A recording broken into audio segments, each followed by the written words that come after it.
बातमी लातूरमधून। लातूरच्या औसा तालुक्यामध्ये बहरात असलेले सोयाबीनचं पीक काढणीला येताच परतीच्या पावसाने धुमाकूळ घातलाय।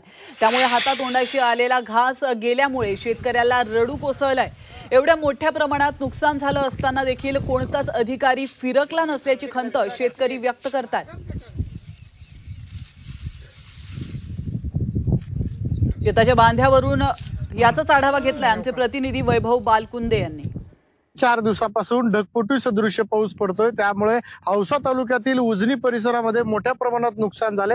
आपण पाहू शकता की या ठिकाणचे जे सोयाबीन आहे ते शेतकऱ्यांनी काही काढलं होतं। या पावसामुळे पूर्णपणे आता जे राहिलेले सोयाबीन आहे ते काढणं सुद्धा अवघड झाले। अनेक ठिकाणची जी शेती आहे पूर्ण गुडघ्याभर पाण्यामध्ये सोयाबीन या पिकामध्ये अडकलेलं आहे। त्यामुळे मोठ्या प्रमाणात शेतकरी जे आहे ते आता दुःखी झालेला आहे। त्यामुळे शेतकरी सरकारच्या मदतीची प्रतीक्षा करत आहे। काय सांगाल की तुमचं गाव कोणतं आहे आणि काय नुकसान झालं? हे मासुर्डी गाव आहे। लय नुकसान आहे साहेब। काय हो का हातातलं पदरात नाही ना काय नाही, लय नुकसान आहे बहिण। हो का लेकरं बाळ देखील उपाशी मरू लागले, ते तटतट शाळेची फी देखील भरता येईना गेली। एवढी नाजर झाली आमची अवस्था, काय करावं ही काय कळना गेले। मदत करा एवढी विनंती करून सांगतो मी। एवढा बेजारी शेतकरी आहो मी।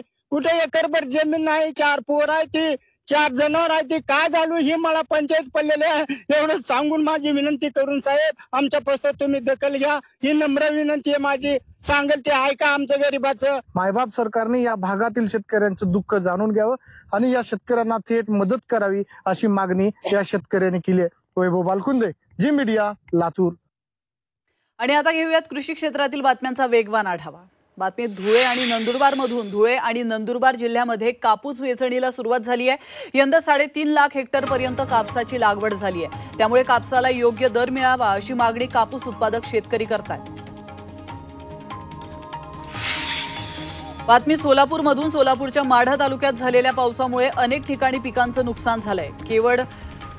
केवळ या गावच्या परिसरामध्ये पावसाच्या पाण्यामुळे लागवड केलेला कांदा आणि कोथिंबिरीचं पीक वाहून गेलंय। त्यामुळे शेतकऱ्यांचं मोठ्या प्रमाणात नुकसान झालं।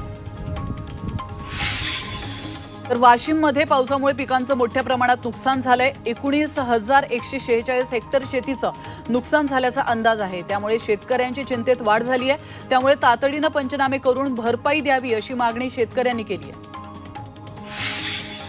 जळगावातील चिंचोली उमाळा परिसरामध्ये केळीच्या बागा जमीनदोस्त झाल्या आहेत। शेतकऱ्यांचं लाखो रुपयांचं नुकसान झालंय। तोंडाशी आलेला घास हिरावल्याने शेतकरी मोठ्या संकटात सापडलाय।